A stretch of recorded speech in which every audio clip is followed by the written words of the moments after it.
আমি একটা দরবারে গেছিলাম বগুড়া। দরবারের নাম হলো হকের দাওয়াত সিদ্দিকিয়া দরবার শরীফ। সেই দরবারের যিনি পীর সাহেব আছেন আল্লামা ডক্টর আশরাফ আলী মোল্লা সিদ্দিকী সাহেব, অনেক বড় আলেম। উনি বিসিএস ক্যাডার এবং পিএইচডি কমপ্লিট করা, খুব জাইয়েদ আলেম, ফকি এবং মুহাদ্দিস। সর্বদিকে আল্লাহ তাআলা ওনাকে সম্মান দিয়েছে। ফুরফুরা মাসলাকের একজন বড় আলেম। আমি ওনার দরবার শরীফে যখন গেলাম, ওনার ছোট্ট একটা ছেলে আছে, ফুটফুটে গোলাপের চেয়ে আরো বেশি সুন্দর, এত সুন্দর একটা ছেলে।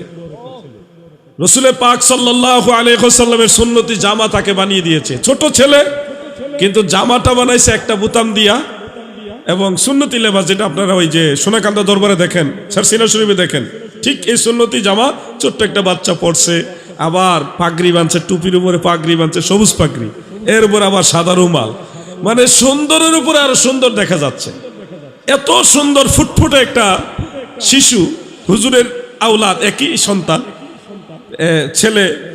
হুজুর নিয়ে আসলেন। আমি মেহমান, আমার কাছে এসে ওই ছোট্ট ছেলেকে বলতেছে, আব্বু আমার ব্যাপারে একটু দুই একটা শব্দ বললেন, বলে যে তুমি কদম বসি করো। ছোট্ট বাচ্চা মানুষ কদম বসি করো, বাচ্চা মানুষ। আমার লজ্জা লেগে গেছে।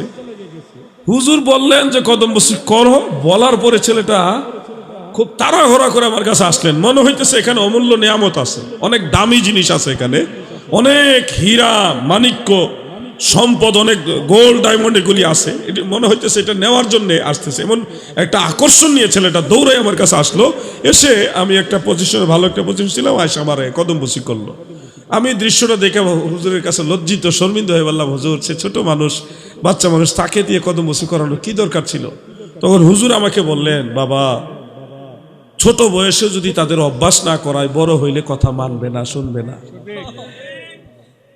আমরা যদি বাবারা সন্তানদেরকে আদব কায়দা না শিখায়, তাহলে তাদেরকে শিখাবে কে?